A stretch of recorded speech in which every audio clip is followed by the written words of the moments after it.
All right, my talk is called Roots to Touch Sky. Thank you. The poet Lucille Clifton tells us in her poem, What the Mirror Said, to listen. You a wonder, you a city. You got a geography of your own. Somebody need a map to understand you. I love this poem because it reminds me that in the map, there is a journey, and in that journey, there is a story. In an age when questions of identity, nationalism, and security, personal and otherwise, are paramount, the answers and stories we tell ourselves are more vital than ever. Stories have power. Our stories are vital. Our stories we must never forget. Together, these collective stories represent our history, the history of families, of nations. And the history of nations is written in our DNA. Faithful ancient encounters, mass migrations, and family sagas all twist and turn according to the intricate details and found knowledge hidden in braided strands of DNA. Part of our story as a people is understanding ourselves, understanding our identity, who we are, and from where we come. In our culture, we've grown accustomed to seeing DNA used in a number of myriad unimaginable ways that were unimaginable for generations before. Archaeologists and anthropologists are using advances in DNA research to help keep a record of genetic codes and to trace back the progression of human life on Earth through the centuries. They are literally reading the bones, uncovering the stories deep within. Families are using them to shake out those family trees or those paternity tests on Jerry Springer's and other shows. And doctors are using prenatal genetic tests to help identify health issues before the children are born. And of course, we have seen DNA used to assist in criminal investigations by helping law enforcement address repeat offenders, helping them research unsolved crimes, and to exonerate the innocent, like the people who are helped by the Innocence Project. In 2013, 12,264 untested rape kits from decades ago, going back to the 70s, were recently discovered in a Memphis storage unit. They're currently being processed using advances in DNA research, and hopefully those survivors will soon get justice. But what of genealogical research, the investigations that have a deeply personal and generational impact? Now, the more commonly used genetic genealogy tests use cheek swab or mouth rinse tests, not the hair strand forensic testing we're more familiar with television shows. But this science, this genetic technology, is more imperfect and more imprecise than the upbeat, optimistic, smiling advertisements and the grim television police procedurals we would have us believe. And why is this so? Because our ancestral history is not static. For thousands of years, we've moved about like animals or water or like dandelion seeds drifting in the wind, leaving our genetic imprint wherever we land and plant roots. Scientists can make inferences about our ancestry based on past and present trends among populations, but they can't say with absolute certainty that our ancestors lived in a specific country, much less a specific town.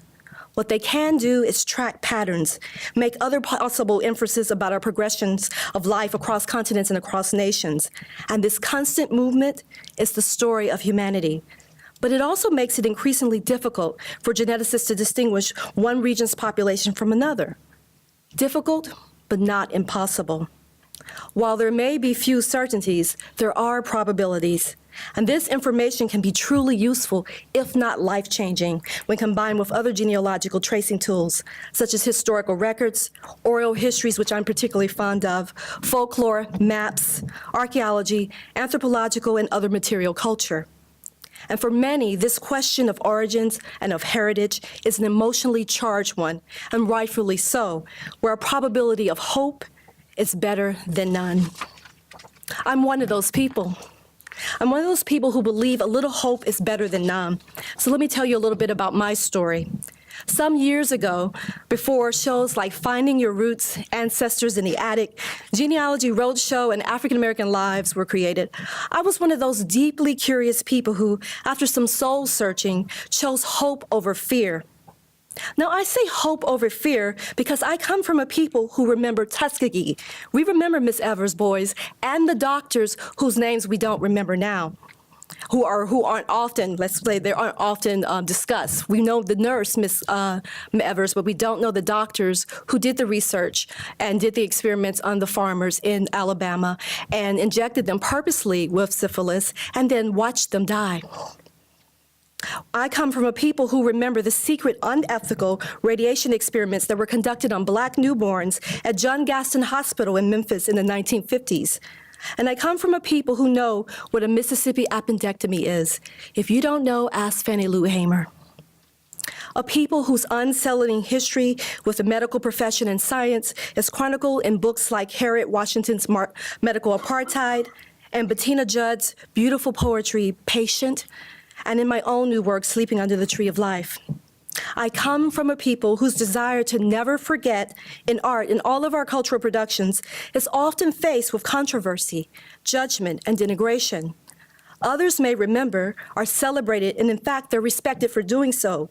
But we are told to forget what was hidden, erased, to forget that which was actively buried. Buried. I wanted to go back to the slide that shows the African burial ground. My journey into the world of family genealogical research began in New York City after the completion of the decade-long research of the African Burial Ground National Monument and Museum. It's now located at the corners of Duane and Elk Streets and Wall Street. Now, I want you to imagine, if you will, a parking lot. Can you see it in your mind? A regular parking lot, one you park in or you pass all the time. But instead, this parking lot has thousands of people resting beneath it, beneath New York's many skyscrapers. Now consider that these African people are buried beneath the literal foundations of the financial district that their stolen lives and plundered labor helped create. Consider the irony of that. Imagine that the African bodies on which our nation's earliest and most enduring financial fortunes was established, that's all buried right now under Wall Street, even today. And those people were long forgotten. From about the 1690s until 1794, both free and enslaved Africans were buried in a 6.6-acre burial ground in Lower Manhattan, outside the boundaries of the settlement of New Amsterdam, which we now know as New York. Lost to history due to racism, neglect, a landfill, and development, the grounds were rediscovered in 1991, ironically after the IRS planned the construction of a new federal building. 420 men, women, and very young children, many of whom apparently were worked to death, were discovered, disinterred, and studied, while the other 20,000 remain buried in the earth to this day. My family, like many African Americans, descends from West Africa. I'm sorry, Alex, you can continue. Where the vast majority of the enslaved were seized. They were stolen for specific skills, to help plant and grow America's fortune, to help build a future that none of them were ever expected to profit from or prosper from. After surviving the horrors of the Middle Passage, the brutal forced transatlantic voyage to the Americas, these ancestors were forbidden from speaking their tribal languages from regions that are now known as Angola, Senegal, Ghana, Liberia, the Ivory Coast, Nigeria, and Sierra Leone, which has a special place for me right now. Millions of family histories were lost as hundreds of ethnic Africans were forced to blend into a single group, to speak in new tongues, to create new songs, new customs, new traditions. The pioneering research that came from physical anthropologist Dr. Michael L. Blakely, who's now at William & Mary in Virginia, and the wonderful scholars here in Washington, D.C. at Howard University helped identify the origins of those Africans buried beneath Wall Street. Despite battles that took 10 years with the GSA for funding and difficult, nuanced discussions about accountability and aesthetics with various community members, their painstaking research helped offer African Americans like myself another possibility, new hope when the ideal of ever truly knowing your ethnic origins was lost.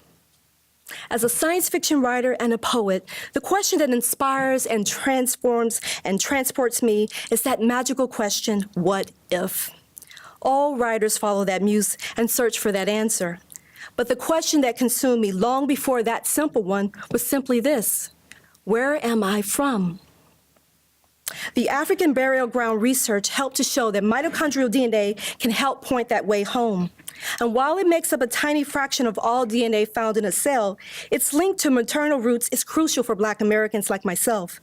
The maternal side of a Black family almost always goes directly back across the great waters to Africa, as opposed to the Y chromosome of the father. Roughly 1/3, 30% of Y chromosome tests in African Americans lead us to Europe, the origin of white men who father mixed race children, primarily from rape, as enslaved people did not have consent. Today's various testing companies like AfricanAncestry.com, Ancestors.com, etc., analyze a person's genetic makeup by comparing a person's mitochondrial DNA to a reference database of other DNA samples made from martyred individuals living in various regions around the world. There's one particular company that has pretty much a monopoly on most of the African donated samples, and they represent present-day African countries from all over the continent, and it's really vital in helping to determine some African-American ancestral DNA testing. Now, it's important to keep in mind that today's inhabitants of a given region are different from the people who lived there thousands of years ago, before migration occurred. And just because our DNA matches the DNA of someone who currently lives there, it doesn't necessarily mean that our ancestors came from that exact place, from that exact time. We humans are time travelers, if nothing else. And likewise, our mitochondrial DNA might match that of a modern-day African tribe, but our ancestors may not have identified with that particular group or its unique culture. After all, we are the product of generational sharing, exchange, innovation, plunder, wholesale theft, collaboration, communication, and as Octavia Butler said, change. What we have created today exists on a geographical, cultural, and a genetic bridge that tentatively links us across time and space to our ancestors. You're looking at one of mine. That's Isaac Hayes. He's one of my cousins. True story. And what we've created today, oh, I'm sorry, I already said that. In some ways, we are what we are, and we are what we have never been. But that tenuous link is more than some of us have ever known. This genetic identity is all the more fluid and mercurial than the genetic testing suggests. But even so, by combining this research with biogeographical genetic genealogy, traditional genealogical research methods, scientists, scholars, and genealogists can make headway in helping a family that had no answers at all to help find their family origins. For those who've exhausted the paper trail, for those whose courthouses offer no root work, no records at all, this is an area of research that continues to offer us hope, some possibilities where there were none.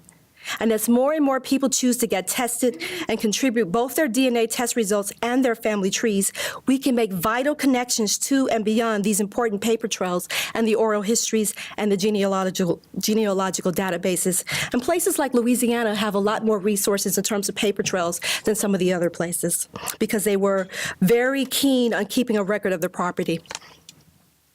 The more we contribute, not necessarily forgetting Tuskegee, but remembering that science is a powerful tool that can harm, but it also can do great, great magic, great wonders in the world.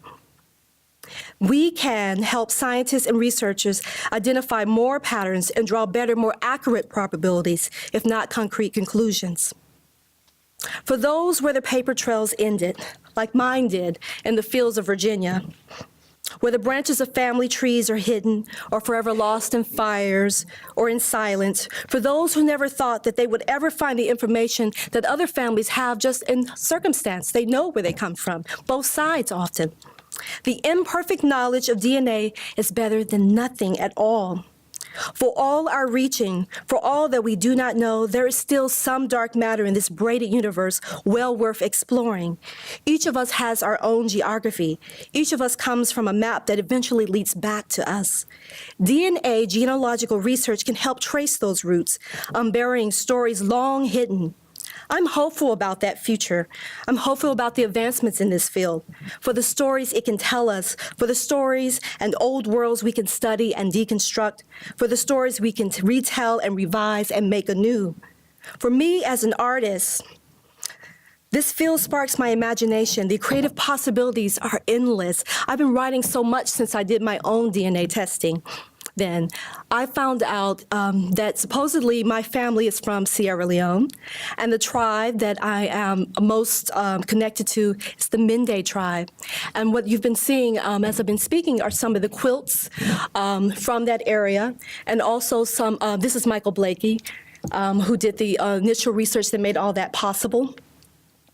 And you've also been seeing some of the people from that tribe. And the thing that struck me when I found out is that when I opened up my envelope and looked at my results, there was sitting on my desk a Mende helmet mask. I'd had it for years. For some reason unknown to me, I had been drawn, of all 55 nations, 55 countries in Africa, huge place, I had been drawn to that particular art form.